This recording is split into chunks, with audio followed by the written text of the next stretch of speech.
Thanks so much for the opportunity to speak to so many of you today about radical politics. Now, I'm going to start off with a bad graph, because there is a big crisis in democracy at the moment, and I don't think we realize just how bad it actually is.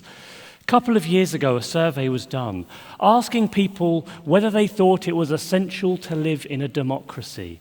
And they broke the results down by decade of birth.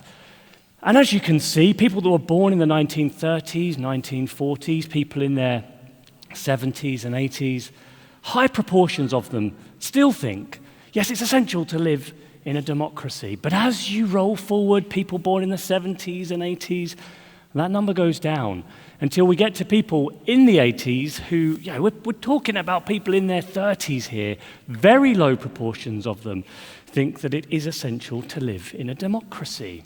And it's graphs like this that really got me thinking a couple of years ago that big change was coming in politics. There was appetite for something different. And thinking back over history, the lesson is radical, weird, fringe ideas that everybody says are impossible, are dangerous, they're never going to work. Some of them become the mainstream ideas of tomorrow. And I don't need to tell people in Manchester this, so close to the home of the founding of the suffragette movement. And it's the same today. If you think the last 2 years have been turbulent in politics, I've got news for you. I think it's going to get way more turbulent before it calms down again. And so I spent 2 years trying to kind of embed myself in all sorts of weird and wonderful and sometimes quite terrifying radical political movements to see if any of those offered me a glimpse into what the future of politics might look like. And I'm going to give you just a quick drive-by look at a handful of them. And we're going to start with technology, because I think technology is going to be the real driver of political change in the next 20 years or so in politics. And the most radical candidate in the 2016 US presidential election was not the man who eventually won. It was Zoltan Istvan, a transhumanist. He's someone who believes, like other transhumanists, that we can and should use science and technology to radically change what it means to be human, to go beyond the limits of human capabilities, perhaps to live forever, slow down aging, introduce AI chips into our brains, anything we can think of to evolve into a higher species. And over 2016, he took this message to the American people in a 30-foot-long coffin bus called the Immortality Bus, which was supposed to highlight the lack of government research in anti-aging technology. And he would say to people, you don't have to die. We can spend millions of dollars changing all of that. And we're going to bring robots into society so that they can do the work and we can all live a wonderful life of luxury. And by the way, that's me in the middle.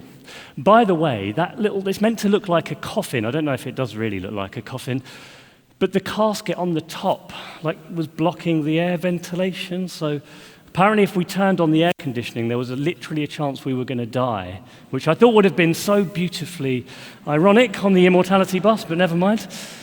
And I think my favorite bit of the journey was we went to a biohacking lab where Zoltan got a little chip implant, into an RFID chip implant into his hand so that he could, it was programmed to just unlock his phone by tapping it. But it was programmed to work on an iPhone, and Zoltan had a Samsung phone, so didn't actually work. That's the problem with modern technology. But here's the thing. The stuff that he was saying in 2015 about AI, about changing our social structures, about life extension, it sounded crazy. And yet today, it's starting to sound more and more sensible. And I think in 10 years or so, all of these questions that he's raising are going to be as important to us as immigration or the NHS is today. Now, some of the driver behind transhumanism, I think, is the end of organized religion and a feeling that if there's nothing after death, then, well, hell, let's just keep living forever. And in a weird way, it's a similar thing to the next movement, the psychedelics movement. Sorry about the slide. Which I think actually is going to be as big in 10 years or so as it was in the Timothy Leary days of the 1960s. This is a huge and growing underground movement. And exponents say psychedelics, if you take them carefully, in the right setting, with the right mindset, very cautiously and deliberately, you can attain a higher level of consciousness. And with that, you can get more connected to yourself and to other people. And it sounds like a load of hippie mumbo-jumbo, except for the fact that emerging, still small, but emerging scientific research is showing, in fact, that there's potentially incredible results to be had using psychedelics carefully in all sorts of mental health conditions, PTSD, addiction, end-of-life anxiety. And I'm very glad that we're finally recognizing in this country that we have a mental health epidemic, but I don't see yet enough solutions. Carefully done, this could be one of them. Now, the psychedelics movement has always been associated with hippies, I think slightly unfairly and inaccurately, but I got good news for you because the hippies are back as well. Now, I spent a week living on a free love commune in Portugal, where 200 souls are happily living together in a completely self-sustaining, self-sufficient commune where they have all their own energy, food, and water. Now, you're going to have to read the book to find out everything that happened during that week. But the one thing that I really learned from that was just how reliant I am on systems that I really don't understand. I can order a taxi through my Uber app, but if anything really goes wrong in society, I have no idea about how to get food or water or energy. And I think many of us feel a certain sense of anxiety about that. And that's one of the reasons that in 2015, there were more intentional communes, often off-grid communes, set up than any time since the 1970s. And the other thing I didn't find in this commune was people walking around like the zombie army that exists in society today, looking down instead of up all the time. Nobody was addicted to their mobile phones, which I think is one of the greatest epidemics of our time that nobody really acknowledges.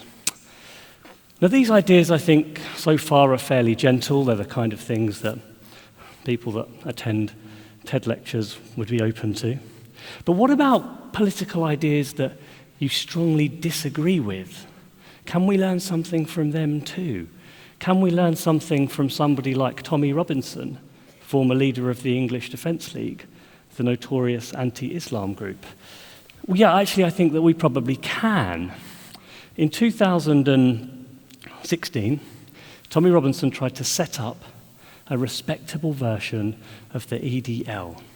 He said the problem with the EDL is that there's too much drinking and fighting and violence and Islamophobia, and I want to set up a respectable version of that movement.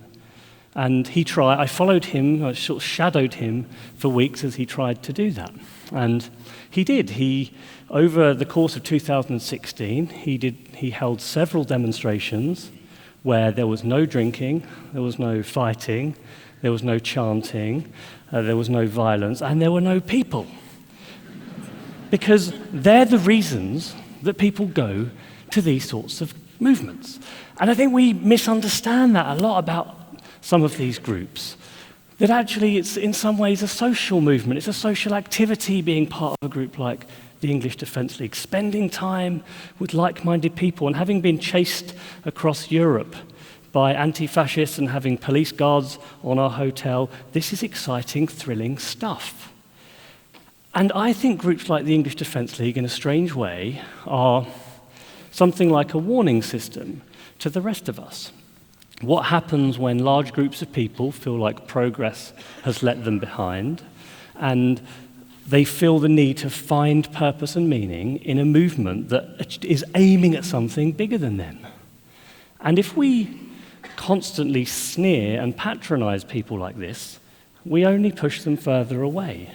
And mark my words, groups like this are always the most avid and early adopters of any new technology to get their message out. The best website in British politics for a very long time was not the Labour or the Conservative Party, it was the British National Party. The first political group in the US to use bulletin board systems to reach people in the 1990s were neo-Nazis. These people are using technology in very clever ways, and actually the rest of us could learn from that. Now, these are nationalist groups, but maybe the nation, maybe countries aren't going to be around forever anyway. I'm going to introduce you to the world's newest country, Liberland. This is Liberland. It's on the Croatian-Serbia border. It's the 7 square kilometers shaded in red, and it's disputed territory.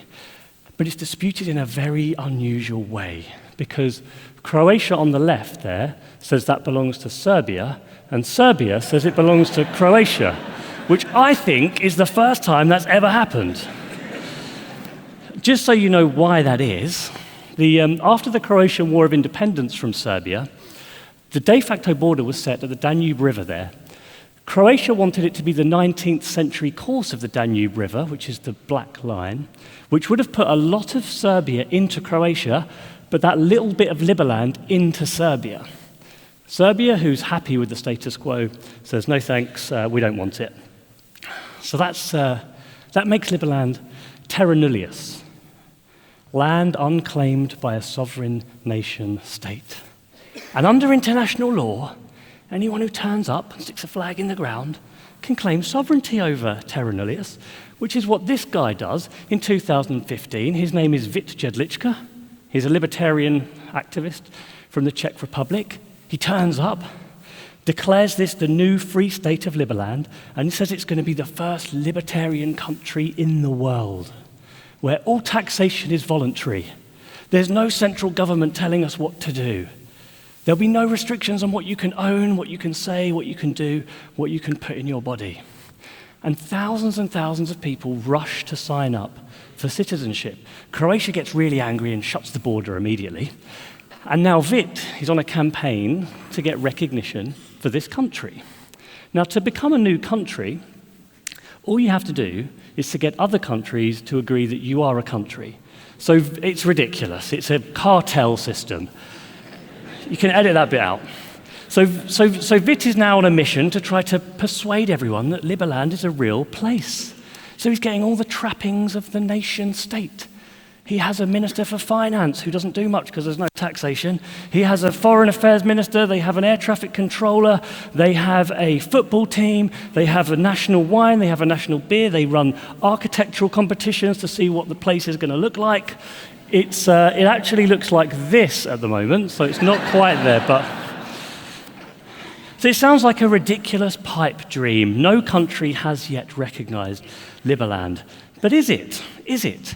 Because people like Vít and other libertarians think that technology is actually on their side, that the world is changing fast.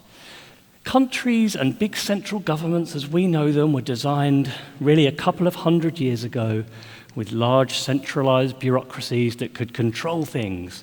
But modern technology, especially Bitcoin, our smartphones, actually reduce government's ability to control us. Central governments and nation states won't be around forever. They're relatively new.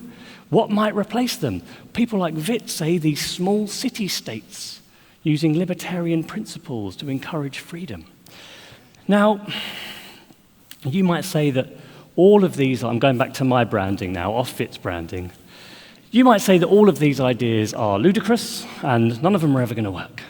And maybe you're right. You may also disagree strongly with a lot of them.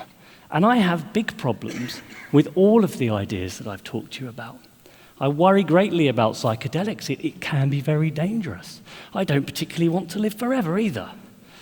But contained within all of these groups and movements, there is nearly always something that is worth listening to, an idea or a possibility, whether it's talking about technological inequality as a result of AI, the stuff Zoltan's talking about, or the potential of new psychedelic research if done carefully, or using new technologies like VIT, there is something, there's always an idea there that the rest of us can learn from if we listen.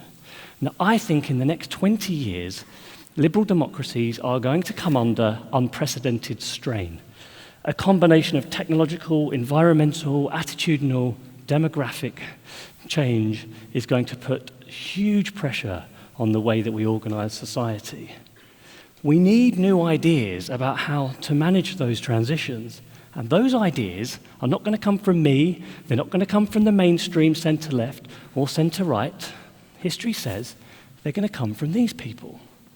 So you can critique these guys, you can disagree with them, you can co-opt their best ideas. Perhaps you can come up with solutions of your own to the problems that they talk about. But the one thing you can never do with radical groups is ignore them. Thank you very much for listening.